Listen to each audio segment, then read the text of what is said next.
इस वीडियो का उद्देश्य केवल मनोरंजन है। हम किसी भी प्रकार के अंधविश्वास को बढ़ावा नहीं देते हैं। इस वीडियो का क्रेडिट है ड्रीमटॉन।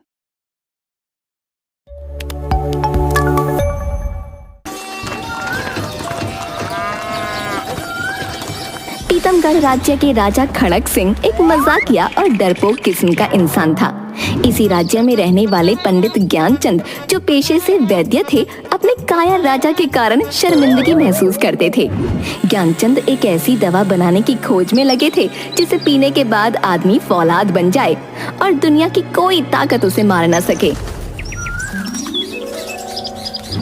पिताजी, आप करीब 5 वर्षों से रोज जंगल से कई प्रकार की जड़ी बूटियां लाकर उसका रस आपस में मिलाते हो।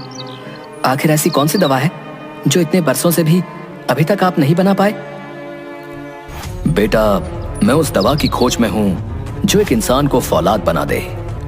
दुनिया की कोई ताकत उसे मार ना सके।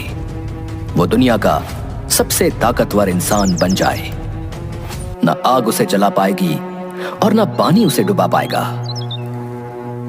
पता नहीं क्या क्या खोज करते रहते हैं बेटा। तभी सरपंच हुकुमचंद वहाँ पहुँचते हैं। प्रणाम वैद्य जी, हमारी चर्म रोग की दवा खत्म हो गई है। इधर से गुजर रहा था तो सोचा लेते चलूं। हाँ, ले लो।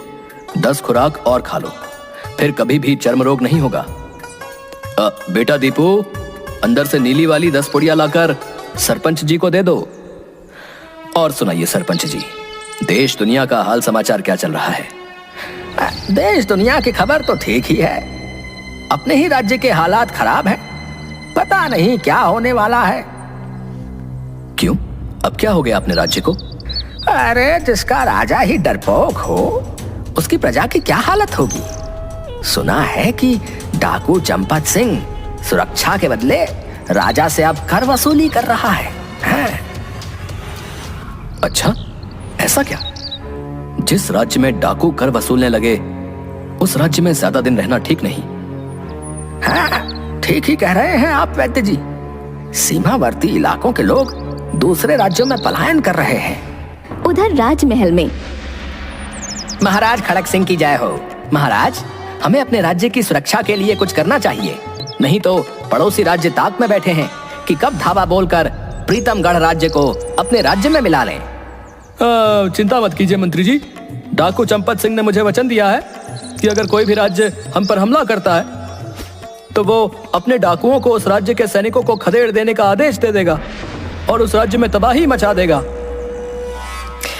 महाराज, मुट्ठी भर डाकू जूनागढ़ राज्य के प्रशिक्षित बहादुर सैनिकों के सामने कहीं नहीं टिक पाएंगे।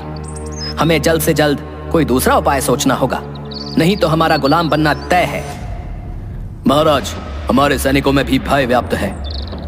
डाकुओं द्वारा कर वसूलने से जनता भी परेशान और असहाय महसूस कर रही है। मंत्री जी, आप जल्द से जल्द रायगढ़ रियासत के राजा से बात कर आपातकाल में हमारे वहां रहने की व्यवस्था की बात करें। इधर बिरजू आधी रात में पंडित ज्ञानचंद के यहाँ चोरी करने गया होता है। तभी ज्ञानचंद दीपू को उठाकर बोलते हैं। दीपू, अरे ओ दीपू, जल्दी उठ। देख, बरसों से जिस दवा की मैं खोज कर रहा था, उसमें मैं आज सफल हो गया। क्या पिताजी, ये बात तो आप मुझे सवेरे भी बता सकते थे। इतनी अच्छी नींद में सो रहा था, अभी जगाने की क्या जरूरत थी? अरे अरे, तुझे नहीं पता मुझे आज कितनी खुशी है। मैं अपने राज्य को गुलाम बनते नहीं देख सकता। कल ही मैं इस दवा को ले जाकर राजा को पिला दूंगा। इसके पीने के बाद आदमी अमर हो जाता है और उसमें फौलाद की तरह ताकत आ जाती है। फिर उसे कोई भी मार नहीं सकता। बिरजू चुपचाप उन बाप बेटों की बातचीत को सुन रहा था। ज्ञानचंद और दीपू के सो जाने के बाद बिरजू धीरे से अलमारी खोल उस बोतल को चुरा लेता है। डाकू चंपत सिंह अपने गैंग के साथ वहाँ से गुजर रहा था। वो लोग इतनी रात को सड़क पर बिरजू को देख उसे पकड़ लेते हैं। सरदार, हमारे गैंग को इन चोरों ने बदनाम कर रखा है। वो देखिए, लगता है कोई चोर चोरी करके भाग रहा है। पकड़ कर लाओ आराम के पिल्ले को। मैं कुछ दिनों में राजा बनूंगा। उसके लिए कुछ अच्छे कार्य करके जनता को दिखाना होगा ना। जगीरा कुछ डाकुओं के साथ तुरंत जाकर बिरजू को घेर लेता है। कौन है तू? और आधी रात को कहां से आ रहा है? चंपत सिंह के इलाके में जगीरा के रहते हमारे सिवाय कोई गलत नहीं कर सकता। मैं बिरजू चोर हूँ जगीरा उस्ताद। छोटी मोटी चोरियां करता हूँ, माफी चाहता हूँ, आपसे ऐसी गलती नहीं होगी। तभी चंपत सिंह वहाँ आ जाता है। अरे कौन है रे? बिरजू चोर है सरदार। क्यों रे बिरजू, कहाँ से क्या चोरी करके आ रहा है रे? एक बोतल के सिवा कुछ नहीं मिला सरदार, मैंने खुद जांच कर लिया है। देखो जगीरा उस्ताद, वो बोतल मुझे दे दो, उसमें मेरी दवा है, उसके बिना मैं मर जाऊंगा। इस बोतल के लिए ये इतना बेचैन क्यों है रे? जरूर ये कोई अच्छी किस्म की दारू है। मैं बहुत थक गया हूँ, ला दे, इसे पीकर मैं अपनी थकान दूर कर लूं जरा। नहीं। चंपत सिंह बोतल का ढक्कन खोलकर एक ही बार में सारी दवा गटक जाता है। कुछ ही क्षण में उसके शरीर में ऐंठन और जकड़न होने लगती है। कमीने, क्या था इसमें? जल्दी बता कमीने, क्या था इसमें, नहीं तो अभी मौत के घाट उतार दूंगा। नहीं, मुझे मत मारो। मैं ज्ञानचंद के घर चोरी करने गया था, तो ज्ञानचंद अपने बेटे को बता रहा था कि इसमें आदमी को फौलाद बनाने की दवा है। कल सुबह राजा को जाकर वो ये देगा, इसलिए मैंने इसे चुरा लिया। अच्छा, सच सच बता, तूने कितना गांजा फूका है? मैं सच कह रहा हूँ उस्ताद। वैद्य ज्ञानचंद ने इसे राजा खड़क सिंह के लिए बनाया है। थोड़ी ही देर में उसके शरीर में बदलाव होने लगते हैं। चंपत सिंह को गजब की फुर्ती महसूस होती है, उसे अंदर से ताकत महसूस होती है। तभी वो अपना एक हाथ वहाँ पर पड़े पत्थर पर दे मारता है। वो पत्थर उसके हाथ से चकनाचूर होकर पाउडर समान बन जाता है। वाह सरदार, आपने तो एक ही मुक्के में बड़े पत्थर को पाउडर बना दिया। बिरजू सच कह रहा है, मुझ में फौलाद सी शक्ति आ गई है। बिरजू, अब तुझे छोटी मोटी चोरियां करने की जरूरत नहीं। आज से तुम्हें हमारे गैंग में शामिल किया जाता है। जगीरा के बाद तू मेरा बायां हाथ होगा। जगीरा दल के सदस्यों को लेकर राजमहल कूच की तैयारी करो। चंपत सिंह अपने डाकू के गिरोह को लेकर राजमहल पहुंचता है और अपनी ताकत के बल पर राजमहल पर कब्जा कर लेता है। मंत्री देव सिंह और सेनापति वीरभद्र सिंह राजा और उनके परिवार को लेकर गुपचुप तहखाने के रास्ते पंडित ज्ञानचंद के घर में शरण लेते हैं। अरे मंत्री जी, सेनापति जी, आप महाराज और रानी के साथ हमारे घर पर, सब कुशल मंगल तो है ना? मंत्री वीर सिंह ज्ञानचंद को सारी बातें बताता है। ओह, जिसका डर था वही हुआ। कल रात मैंने जिस फौलाद बनाने वाली दवा की खोज की थी, शायद किसी चोर ने उसे ले जाकर डाकू चंपत सिंह को दे दिया हो। पिताजी, हर चीज का कोई ना कोई उपाय जरूर होता है। इस दवा को खत्म करने का भी कोई ना कोई उपाय होगा। इस दवा को खत्म करने का उपाय सिर्फ एक आदमी के पास है, वो है तपस्वी देवराज। तो फिर हम लोगों को तपस्वी देवराज के पास चलना चाहिए। उनके पास पहुंचना इतना आसान नहीं है। वो दुर्गम बर्फीली पहाड़ियों के उस पार बर्फ की शिला पर बैठकर न जाने कितने बरसों से धोनी रमाए हुए हैं। उसी पहाड़ी पर चीका राक्षस का आतंक भी है। अपने कई किलोमीटर तक सूंघने की अद्भुत शक्ति और कई किलोमीटर लंबे हाथों के कारण अपना शिकार वो बैठे बैठे ही कर लेता है। उससे बच पाना लगभग असंभव है, किंतु नामुमकिन नहीं। पिताजी, आप महाराज और उनके परिवार को संभालिए। मैं कल सुबह ही दुर्गम पहाड़ियों के लिए निकल पड़ूंगा। ठीक है बेटा, ये ले, इस बोतल को रख ले, तुम्हारे काम आएगी। इसमें ऐसा रसायन है जो किसी के शरीर पर पड़ते ही उसके शरीर को गला देगा। तुम ये दूसरा लेप भी लगा लो जो तुम्हें जलने नहीं देगा। इधर राजमहल में चंपत सिंह खुद को राजा घोषित कर देता है और बिरजू चोर को अपना मंत्री बना लेता है। जगीरा सेनापति का पदभार संभाल लेता है। जल्द ही डाकू लोग पूरे राज्य में त्राही त्राही मचा देते हैं। उधर दीपू कई बाधाओं को पार करता हुआ दुर्गम बर्फीली पहाड़ी पर पहुंचता है। तभी वहां का दुर्दांत राक्षस चीका को पता चल जाता है कि कोई मनुष्य पहाड़ पर आया है। मानुषगंध, मानुषगंध। वर्षों बाद कोई मानुष यहाँ आया है। अरे वो रहा। कौन है? रुको वहीं पर। देखो, मुझे छोड़ दो, नहीं तो अनर्थ हो जाएगा। मेरे राज्य के राजा और प्रजा दोनों मुसीबत में हैं। मुझे जाने दो। नादान बालक, मुझे मूर्ख समझता है?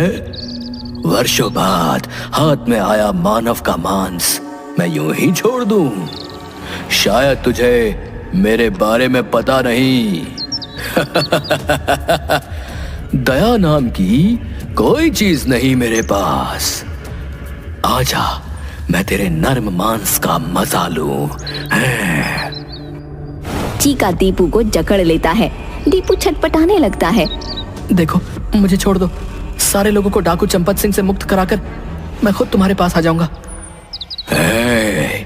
मुझे मूर्ख बना रहा है। चल, अब चुपचाप से मुझे खाने दे। चीका की जकड़न से दीपू तिलमिला उठता है। ऐसा लग रहा था जैसे उसके शरीर की हड्डियां चटकने वाली हों। दूसरे दिन सुबह डाकू चंपत सिंह अपने डाकुओं और सैनिकों के साथ ज्ञानचंद के घर पहुंचकर चारों तरफ से उसे घेर लेते हैं।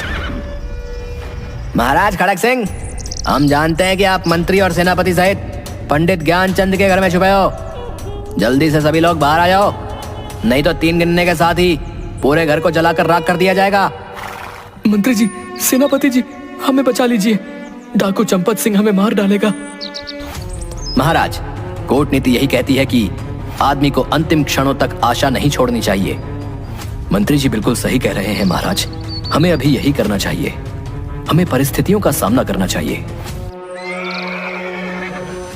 चंपत सिंह, मैं अपने आप को तुम्हारे हवाले करता हूँ।